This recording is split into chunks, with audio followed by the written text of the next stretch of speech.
back to what Paul Whelan told my colleague earlier. He said, I don't understand why I am still sitting here. When the senior officials spoke with Mr. Whelan earlier today, what was the explanation that was given to him on why he is still in a Russian penal colony? I mean, I laid it out. Paul Whelan is being treated differently. Because of a totally illegitimate charges that have been levied against him by the Russians. And, the Russians were not willing to negotiate in good faith for the release of Paul Whelan at this time. And that is the reality. That is what we've been sharing with all of you. But the president, again, is committed to securing Paul's return. Not going to get into details of negotiations or what that will look like, just because, as you could imagine, you all understand because of security reasons here.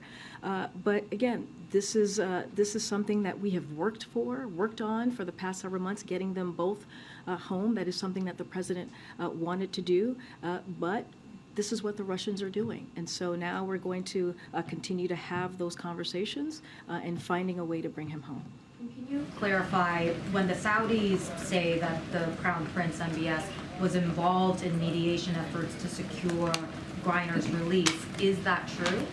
Look, I don't have anything else to share beyond of what I've said. I'll refer you, again, let them speak for themselves, but I'm not going to comment beyond what I just laid out of what we saw, who we're thankful to, and what we saw the involvement. Again, but it was, the deal was negotiated. The only countries that actually negotiated this deal was the United States and Russia. I guess, do you make anything of the fact that they are saying that MBS was involved? I'm just not going to say outside of what I just laid out. Okay, just a final one.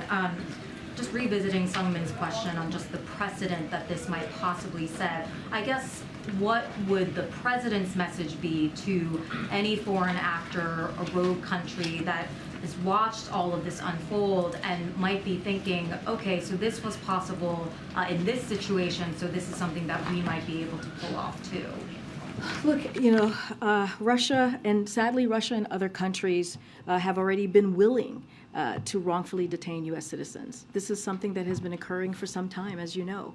So we have been focused on how we can bring them home, and we make no apologies for that. And that's what you have seen us do today. That's what you've seen us do with Trevor Reed and others.